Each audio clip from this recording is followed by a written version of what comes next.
Hey guys, Ramsey here. Welcome to another video. Today we have an early impression video on a discontinued, hard to find Fort&Manle fragrance called Suleiman the Magnificent, or Suleiman le Magnificent if you go off of the official name on the tin. And this is a Fort&Manle fragrance that came out in 2017. It is discontinued. And I believe that their plan as far as replacing it goes is Fatih Sultan Mahmed is supposed to be the fragrance that is the replacement for this. So they discontinued this and they still have Fatih Sultan Mahmed, I believe. I think that is their plan as far as going forward.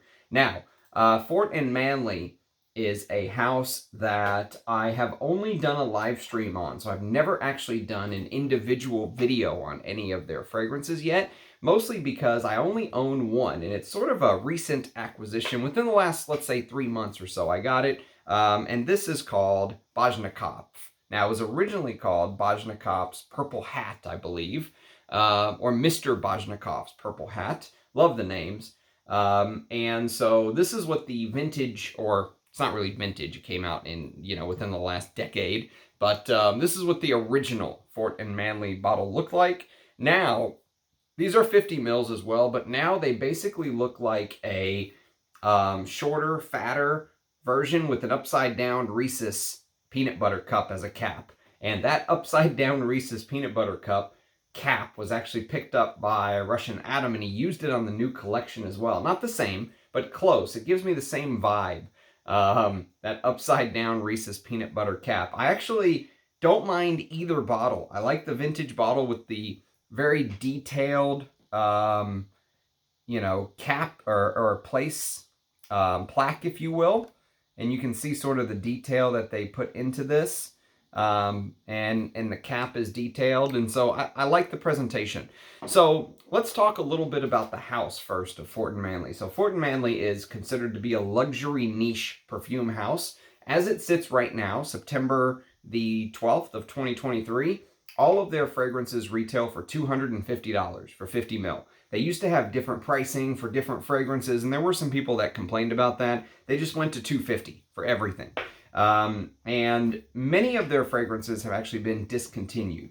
So for example, I mentioned that the one we're talking about today, Suleyman, is discontinued, as is 40 Thieves. 40 Thieves, which came out a year after Suleyman, is discontinued as well. That came out in 2018. Charlatan shows as still being available on Parfumo, but when you actually go to the Fort&Manle website, there's no Charlatan anymore that you can order. It's not on the list of products anymore, so I don't know if it's also being phased out, but the ones that are left are all the Queen's Men, which I've never smelled, Amber Absolutely, which I've never smelled, Bojnokopff, which I have a bottle of, Fatih Sultan Mahmed, which is in my video, my live stream. You can go hear my thoughts on that. And it is very similar, actually, to Suleyman. Not exactly the same, but I think it's enough in the ballpark that they decided to keep one, and they went with Fatih Sultan Mahmed. Harem Rose is still there, as are two others. Onaria, which I've never smelled, and Late Harvest, which I've also never smelled. So there's still some more from the house for me to kind of smell and get to know and stuff like that. But I actually do really like this house. They're an Australian house. And so a little bit about them. They say that they handcraft everything, that the founder, Rasai Fort, his plan is to elevate the art of scent creation to new heights. Very lofty goal. Bringing the essence of the world's most treasured aromas into exciting compositions, vibrant, opulent, and often eccentric. His inspired creations combine the most refined and most precious raw materials available. Now synonymous with luxury around the world, Fort&Manle continues to raise the bar, providing an olfactory experience that is sure to transport its users to the most exotic places and times. Self-taught, well-researched, and meticulous in his methods, Rasai blends artisanal oils and extracts to create a nuanced balance that is truly unique to Fort&Manle, bringing together modern and old world sensibilities. From the rich pageantry of great empires to the seductive allure of romantic seduction and the fresh paradise of exotic isles, the rich and inspired aromas created for Fort&Manle are as evocative as the imagination of our founder. So there's the little blurb on the house, if you will, if you're new to the house. Yesterday I did a video on a house that a couple people came forward, Digit and Zach, and said, I've never heard of this house, you know. So if Fort&Manle is a new house for you, there's just a little bit of a blurb on them. I also have a live stream on them. The video is not that great on the live stream, but you can get the gist of, you know, me sniffing new stuff and what I'm saying and all that stuff. So let's talk a little bit about Suleiman the Magnificent. So the first thing that I have to mention is this fragrance is named after one of the greatest rulers in the Muslim world, okay? He was the ruler of the Ottoman Empire in the 16th century. For 46 years he ruled. Hell of a dynasty. I know there are some rulers, some kings who ruled for 70 years, you know, if they took the throne very young, but 46 years is a hell of a stretch. And apparently he led armies in battle and all this stuff, and so you can do some research on him, but according to the little blurb, I don't want to go too much into his life, but there is a neat little blurb on Fragrantica. The Ottoman dynasty is revived in the form of a magnificent monarch. Suleiman the Magnificent reigned as Sultan for 46 years during the golden age of the Ottoman Empire, when the kingdom was at the height of its grandeur, enlightenment, and prosperity. He was revered as one of the most influential sultans and was dubbed Kununi, or lawmaker. However, it was his controversial, all-consuming love affair to his beloved consort Hurrem Sultan that distinguishes Suleiman from the other sultans. A lawmaker, yet defying tradition. An imposing military commander, yet a romantic poet. These conflicting attributes are embodied in this fragrance using the animalic scent of agarwood contrasted with the sweetness of rose, musk, and amber. A contradiction, yet harmoniously combined to create a tribute to one of the greatest sultans who ever lived. An amalgamation of florals, incense, spice, and resins, pungently irresistible, it is reminiscent of the opulence of an illustrious empire. Galbanum of Turkey blends harmoniously with amber, musk, and benzoin. It is further infused with patchouli and vetiver, an aromatic oriental fragrance, not overly sweet. All right, and it goes on and on and on. So let me break down the fragrance a little bit from my take on wearing the fragrance today. And the first thing I want to focus on is the highlighted words, the animalic scent of agarwood in the little blurb, because if you actually look at Suleiman the Magnificent's note listing, there actually is no agarwood note listing in the breakdown. According to the official note listing on either Parfumo or Fragrantica, there's actually no oud listed. But when I was smelling this, the very first thing that came to my mind, and actually I have to say, this is a very tough fragrance to break down to me. There's a lot of fragrances where I smell it and I can sort of wrap my head around it. I can place it in a box. I can, you know, do this or do that. This one took me a little bit. I wore it to bed and I was like, what in the world am I smelling? Like, it's different. It's strange, you know, which I like those type of perfumes. But the first thing that came to mind when I smelled it is rose oud. But before you jump off the bandwagon, a rose oud like one you've never smelled before, because he does things a little bit different in Suleiman the Magnificent. So the first thing is you're going to instantly notice that, yes, it is a rose oud, but it's a very artistic take on a rose oud, and it really does smell like you're going back to the 16th century. So maybe that's the marketing getting to my head, but there is something that is somewhat regal, opulent to this sort of resinous blend of florals and fruits and spices and ouds, and there's also green notes that come in later on. And so there's a few interesting notes and accords. One is at the very top, whenever you first spray, you're going to notice that there is this sort of marmalade accord that comes to your nose, okay? And what makes it even more interesting for the thinking person out there is that marmalade, actually, if you go back and research the origin of marmalade, it actually has its origins in the 16th century. And so right in the heart of Suleiman's reign, if you will, is when marmalade really took off. So I don't know if Rasai Fort purposely did that, but this sort of marmalade-like feel comes to your nose, along with a warm cinnamon sort of, I would say, oriental vibe, okay? This is an oriental fragrance through and through. So there's lots of the warmth of benzoin, the spiciness, and, you know, cinnamon accord that reminds one of the holidays. No matter what holiday you celebrate, imagine a holiday in winter, Christmas, or, you know, imagine like the New Year's when it's cold and stuff like that. There is this sort of warmth of spices that many people like to wear and smell during the holidays, right? So I think of Thanksgiving, I think of Christmas and stuff like that when you smell it. The other thing you're going to notice is that marmalade has its origins in Portugal, okay? And proper marmalade is supposed to be produced, if you do it the proper way that the Portuguese sort of wrote the book on how to make proper marmalade. And it's really nothing extraordinarily new, because I know the Greeks and the Romans, they sort of understood the basics of letting things set and all that stuff. And but marmalade in its current form, I would say, was created by the Portuguese.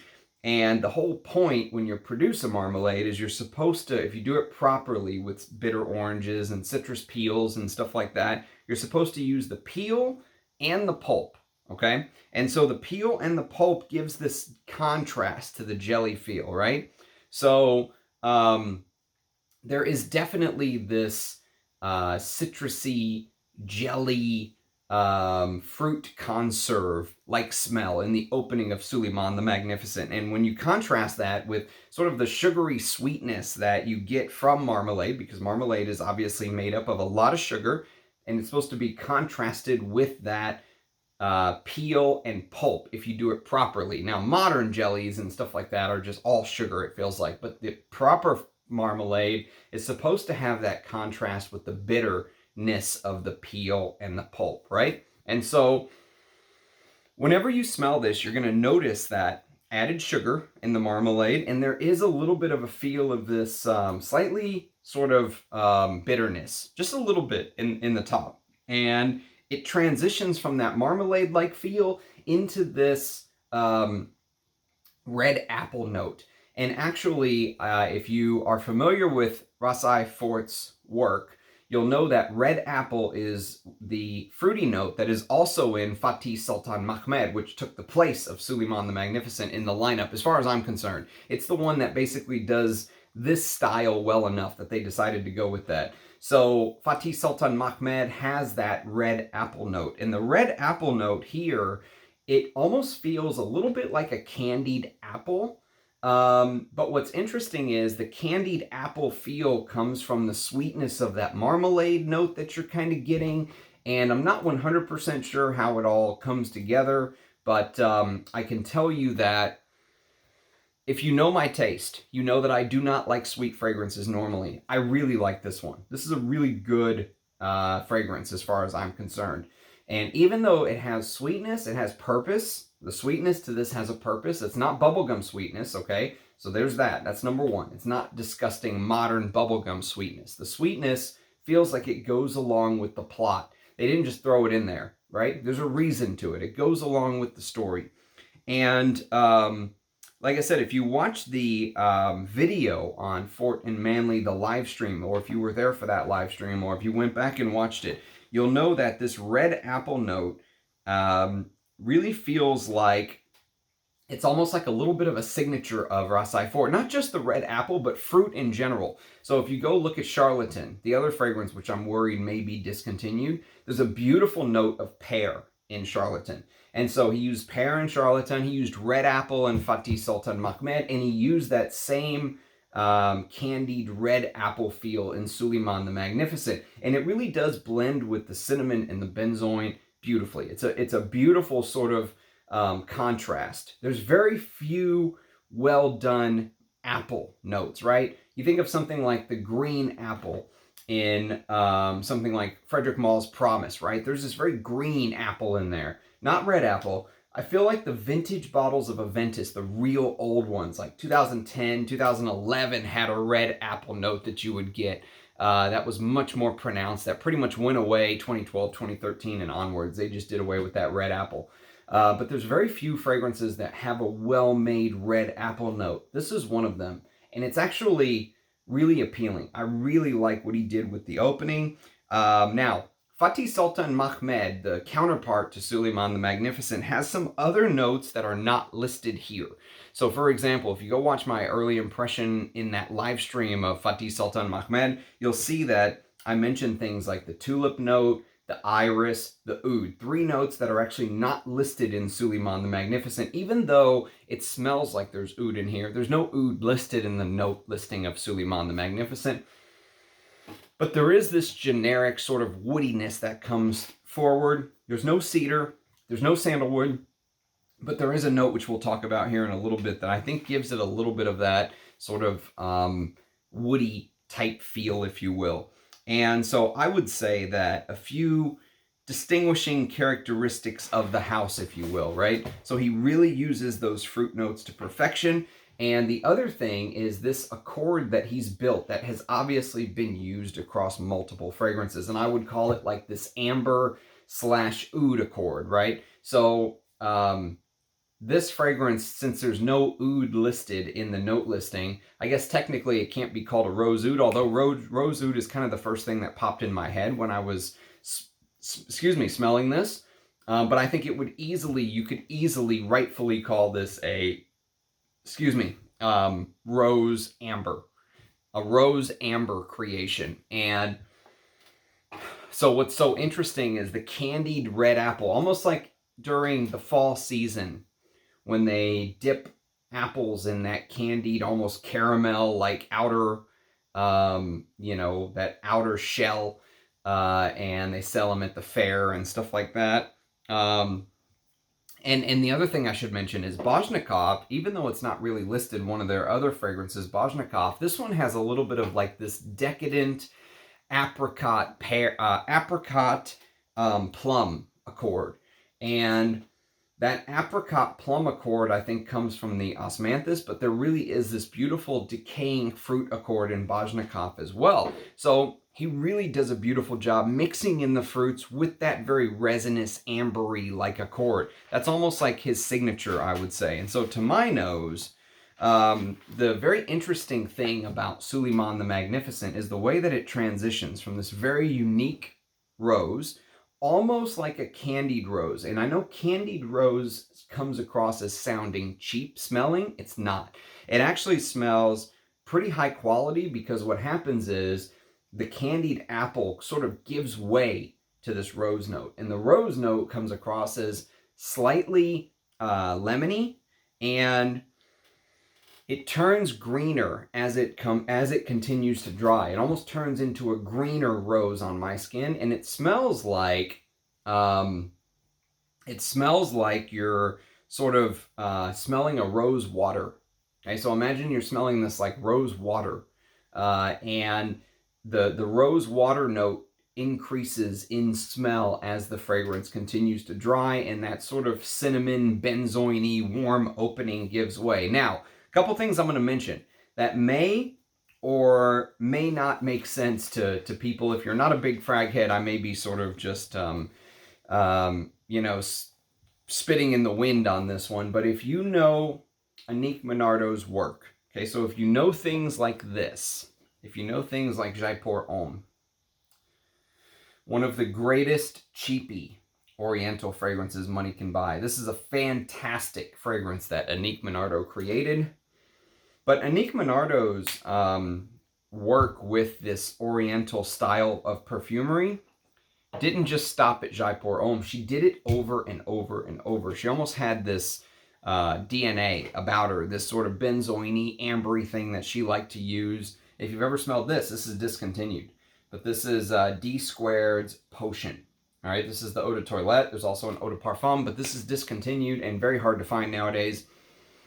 Very underrated Annick Minardo, one of my favorites from her. But if you know that style, Jaipur Oud, DSquared Potion, if you can imagine Suleiman the Magnificent sort of coming across as almost like a Oriental, Middle Eastern style of Annick Minardo's work, if that makes sense, because it does have the vanilla and it does have the benzoin.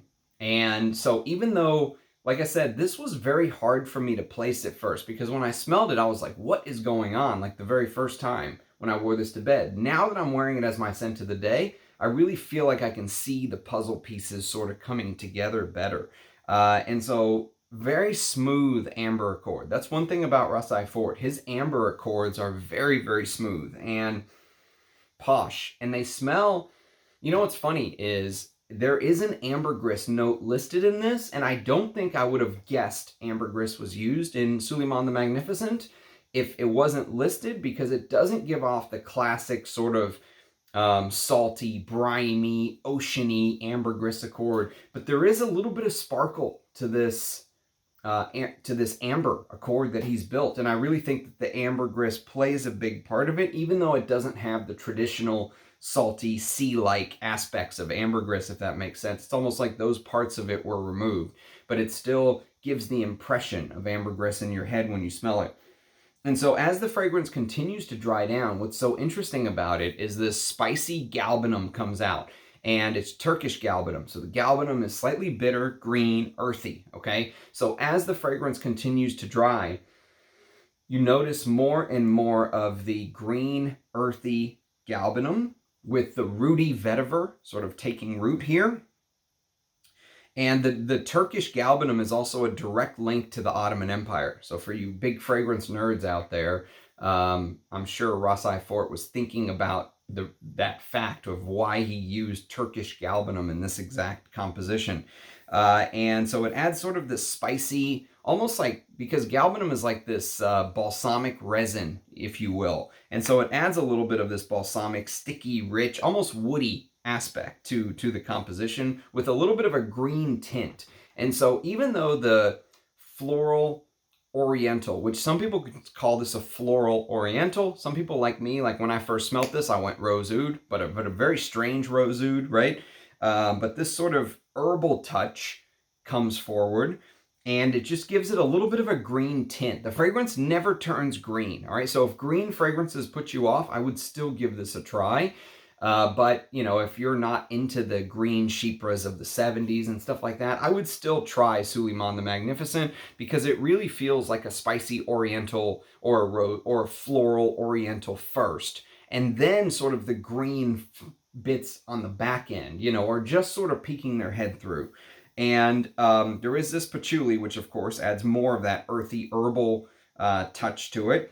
And even though the perfume doesn't list any frankincense or any incense, there is a note, which, by the way, Fatih Sultan Mehmed, its replacement in my mind, does have frankincense. So I think that one just checks more boxes, if you will, than Suleiman the Magnificent. Or maybe there was an ingredient in Suleiman the Magnificent. Maybe they couldn't get the ambergris right, or you know, many reasons why a fragrance could be discontinued. But I know Russian Adam was talking about just how hard it is to, you know, get ambergris or these type of natural ingredients exactly the same from one composition to the next. So who knows? Maybe something was just hard to get in Suleiman the Magnificent. Maybe the Turkish galbanum supply dried up. Who knows? But in Fatih Sultan Mehmed, there is a frankincense note. In Suleiman the Magnificent, there is not a frankincense note, but there is a note of Amiris. And Amiris is a very interesting note, because Amiris is basically a genus of plants from the citrus family, which is very strange, because some Amiris species exude this elemi resin, okay? And so the Amiris can sometimes come across as smelling woody and citrusy in profile, but it can also come across as exuding this elemi resin, which, if you know elemi basically smells like a lemony incense, okay? It's kind of what it smells like a fresher lemony incense. And you can almost smell it in here. It almost feels like there is a little bit of this fresh, slightly smoky bit, slightly woody on the back end as well. The Amiris is the only thing I can think of outside of the galbanum that would give off this woodiness. And the vetiver. Of course, vetiver can sometimes come across as woody as well, but a very specific type of woody. And so if you know elemi, and you know sort of its citrusy, lemony, fresher, frankincense-y profile, you'll be able to smell it here as it continues to dry. And so what's very interesting is, speaking of putting the pieces of the puzzle together, that lemony citrus peel of the marmalade in the top I was talking about earlier sort of comes together with the lemony incense of the elemi and acts as a bridge and just puts all the puzzle pieces together. And the final bit is, of course, the warmth of the fragrance. And I know I talked about the benzoin and the cinnamon in the beginning, giving off this sort of holiday-like vibe, right? This cold, cool winter spiciness, right? Christmas time, New Year's, even Thanksgiving, stuff like that. But it actually goes all throughout the dry down. So all throughout the dry down, as these changes are happening, as it turns slightly greener, slightly spicier, or floral and all this stuff, the benzoin and the cinnamon, that Annick Monardo DNA, if you will, which sounds crazy to someone that doesn't know her work, but if you know her work, you'll know exactly what I'm talking about. That oriental style, but in a niche sort of, package, all the way through to the dry down. You can really pick up the cinnamon, the benzoin, the warmth of the fragrance, of the composition. And it's from start to finish. So you get little bits and pieces here and there. You get the red apple in the beginning and all the stuff I talked about. And the benzoin, what's interesting is it almost feels like as the fragrance continues to dry, it begins to get chewier.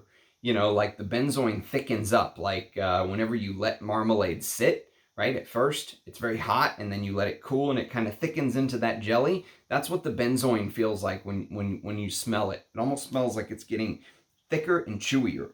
And so imagine this sort of Middle Eastern style of Oriental, and it really does take me back to the 16th century, and when Suleiman the Magnificent was basically on the throne. I mean, it's a very interesting composition, and I'm a little sad it's discontinued. I'm a little sad a lot of his work is discontinued because, for somebody like me who, Confessions of a Garden Gnome is another one that's discontinued, right? So for somebody like me who, he only has a handful of fragrances now, it seems like just as many from the past are discontinued. I would have loved to smell some of these, and maybe I'll still be able to. Impressions de Giverny is another one that's discontinued. So would have loved to smell more of his work because I think he's a really interesting perfumer. But, for somebody who wants something that's a little outside of the norm, this is definitely a house I think to check out. $250 for 50 ml nowadays. It's sad to say that's not bad, but it's really not. Especially with some of the outrageous prices that we're seeing. Easily that could be double nowadays with what we're up against. So can't wait to try more from the house. I do have to say, and I was remiss in the beginning, but thank you to Nick, one of my subscribers, for keeping me well stocked on these decants of fragrances that I don't have in my collection, so I can do these videos for you guys. So thank you, Nick. Very, very kind of you. I love getting to know the scents. I love interacting with you guys. If you have experience with Suleiman the Magnificent or any of Rasai Fort's work for Fort&Manle, do leave a comment. Let me know what you think. Hopefully there'll be more from this house as well. I'll put it under the Fort&Manle playlist, which is where the live stream currently is. So I'd love to hear your thoughts. I would love to hear your comments. We're still small enough where I can respond to every single comment that gets left, and I do respond to every single comment. So if you leave a comment, you will get a response from me still.